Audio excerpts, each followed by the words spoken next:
Hola, somos estudiantes de la Universidad Técnica Luis Vargas Torres de Esmeraldas, de la Facultad de Ciencias y Administrativas y Económicas, y vamos a hablarles sobre las normas internacionales de auditoría 550 y 560.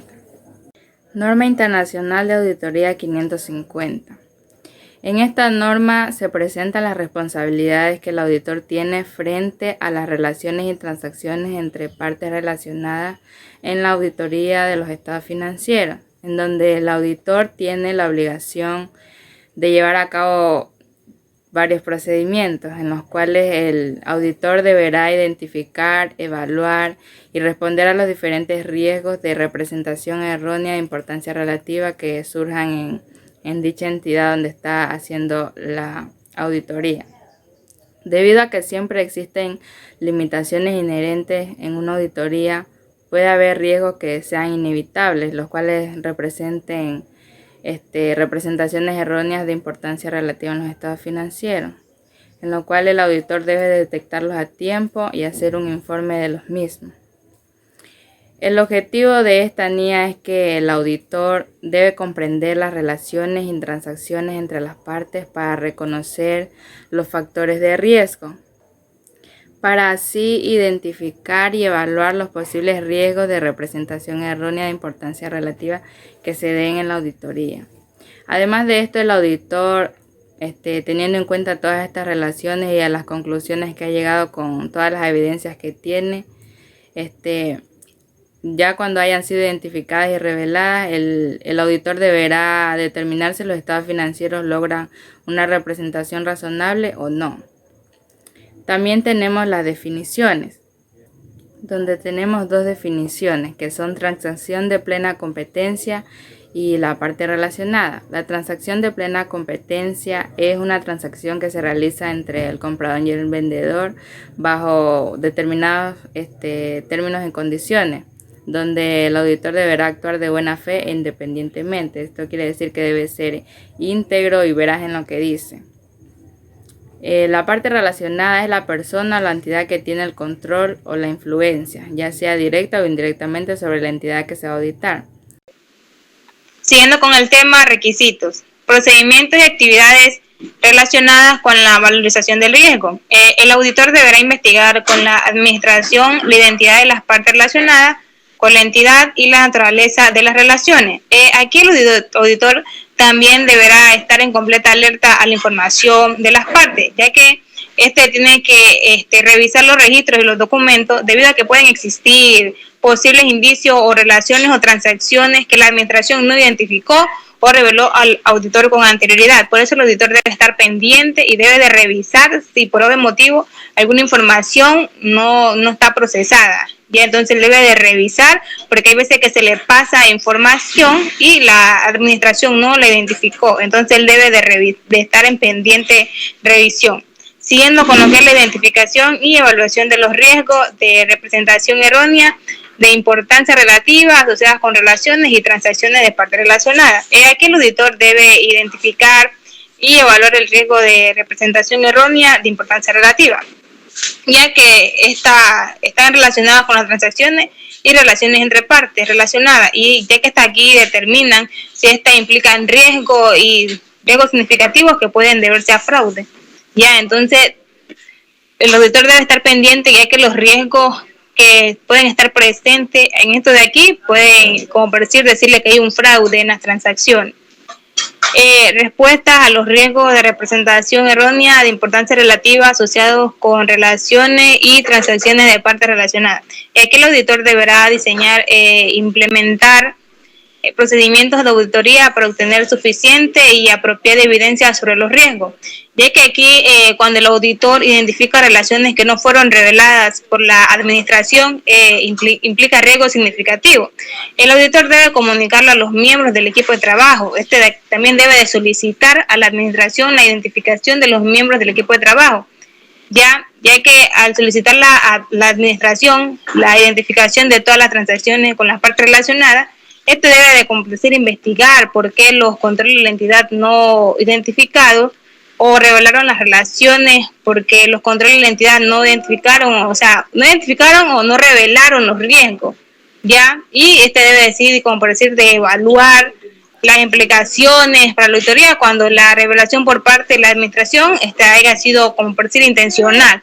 Ya, digamos que los riesgos que hayan sido evaluados, él debe de pedir como un registro de las personas que intervinieron, ya, de todas las personas que intervinieron, las partes relacionadas son las personas que intervinieron para hacer esa auditoría, y hay que ver si esta revelación implica que los fraudes o los riesgos significativos fueron de forma intencional. Evaluación de la confiabilidad de la revelación de las relaciones y transacciones entre partes relacionadas no identificadas. Aquí, para que el auditor pueda formar su opinión sobre los estados financieros, el auditor debe evaluar que las relaciones y transacciones entre partes relacionadas han sido identificadas. También deben de ser, como por decir, contabilizadas. Ya, estas también pueden ver si las partes han sido contabilizadas y reveladas de acuerdo al marco de referencia aplicable, y si las relaciones impiden que los estados financieros sean presentados razonablemente o que éstas induzcan algún error. Declaraciones escritas. Aquí el auditor deberá obtener declaraciones escritas de la administración con relación a la identificación de la contabilización y la revelación de las transacciones. Siguiendo con lo que es la comunicación con los encargados del gobierno corporativo. Aquí el auditor deberá comunicar a los encargados del gobierno y del corporativo los asuntos que sean necesarios, ya los asuntos que sean relevantes entre los que son las partes relacionadas. O sea, todos los asuntos que él considere que son relevantes y que él debe informarlo, debe de revelarlo o dárselos a conocer a lo que son las partes relacionadas, o sea, los que intervienen, ya. La documentación. Dentro de la documentación de la auditoría, el auditor debe incluir la información relevante en las partes relacionadas. Como ya lo dije, luego de la comunicación que él haya tenido con las partes relacionadas, y en la documentación ya deberá el auditor, como por decir, incluir la información que él cree relevante. O sea, la información que le comunicó, él debe de implementarla en lo que es la documentación. En la documentación de las partes relacionadas, que son los que intervienen. Norma Internacional de Auditoría 560. Esta NIA presenta las responsabilidades que tiene el auditor con los hechos sucedidos después de realizar la auditoría de los estados financieros. En esta se pueden distinguir 3 momentos de los cuales se deben tratar los hechos significativos, y estos son: lo acontecido hasta la fecha del informe o dictamen del auditor, lo descubierto después de la fecha del informe y, por último, lo descubierto después de emitidos los estados contables. El objetivo es que el auditor deba obtener suficiente y apropiada evidencia de auditoría de los hechos posteriores y verificar si están reflejadas de acuerdo con el marco de referencia de información financiera aplicable. En esta NIA se encuentran definiciones, y como primera tenemos la fecha de los estados financieros, que esta es la fecha final del último periodo cubierto por los estados financieros. Está también la fecha de aprobación de los estados financieros. Esta es en la cual los estados han sido preparados y autorizados por las autoridades pertinentes dentro de la entidad. También está la fecha del dictamen del auditor, que es en la cual el auditor define el dictamen, la fecha en la que se emiten los estados financieros, y por último están los hechos posteriores, que estos son los sucesos que ocurren entre la fecha de los estados financieros y la fecha del dictamen del auditor. Bueno, continuando con el tema requisitos. Hechos que ocurren entre la fecha de los estados financieros y la fecha del dictamen del auditor. El auditor debe identificar los hechos que necesiten ajustes o deban ser revelados en los estados financieros. Esto quiere decir que el auditor debe diseñar y aplicar los procedimientos de auditoría necesarios para permitirle identificar eventos que requieran ajuste o revelación en los estados financieros que ocurran entre la fecha de los estados financieros y la fecha de los estados de la emisión del informe. Esto quiere decir que al desarrollar estos procedimientos de auditoría, el auditor debe tener, como por decir, en cuenta la evaluación de riesgo de auditoría al determinar la naturaleza y el alcance de los procedimientos. Hechos descubiertos por el auditor después de la fecha del dictamen del auditor, pero antes de la fecha que se emitan los estados financieros. El auditor debe estar siempre alerta a comprender junto con la administración todos aquellos sucesos que ocurren en las fechas posteriores al dictamen del auditor. Esto quiere decir que el área de administración debe notificar al auditor de cualquier hecho que pueda afectar a los estados financieros que se conozcan durante la auditoría y entre la fecha del informe de auditoría y la fecha de emisión de dicho procedimiento.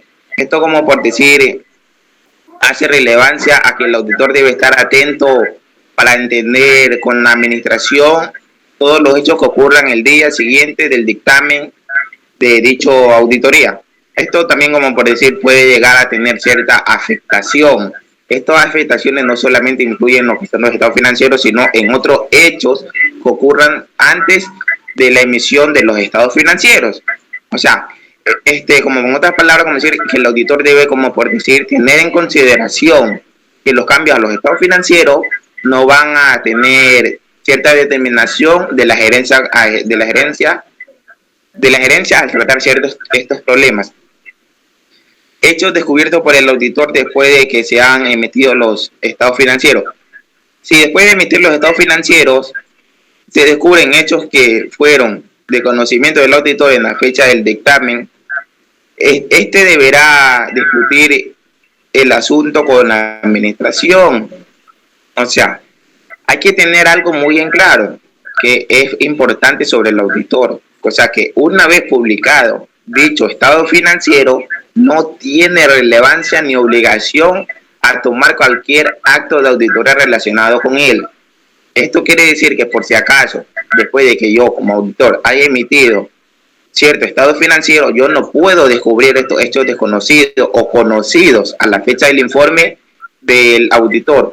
O sea, que debo, como por decir, yo antes de llevar a caso a todo esto, debo discutir el asunto con la administración y determinar si estoy apto para ser responsable de la gestión. Y luego que se determina si estoy apto, puedo yo determinar si tengo necesario, como por decir, si tengo necesario para realizar estos cambios en los estados financieros y para hacer o realizar prácticas de gestión con problemas de austeridad. Muchos harán la pregunta, ¿qué es austeridad? O sea, austeridad es un concepto muy empleado en el ámbito económico. Es decir, que al referirse a la aplicación de una política, o sea, económica basada en la reducción de gastos públicos y el aumento del impuesto. O sea, que la austeridad es, como por decir, la calidad de ser austero, que considere, como por decir, renunciar a gastar dinero en vez de determinar cosas en las que podemos, como decir, prescindir, que, o sea, no podemos utilizar cosas innecesarias, con el objetivo, como por decir, de disponer de ese dinero que no gastamos, en la cual también debemos de recordar que la economía, en el estudio del uso de recursos escasos, y que siempre la utilización de tales recursos sobre la elección, porque si utilizamos una cosa y ya no queremos utilizar otra, no podemos dar esos gastos innecesarios, para la cual aparece una teoría, como decir, de coste de oportunidades. Muchas gracias.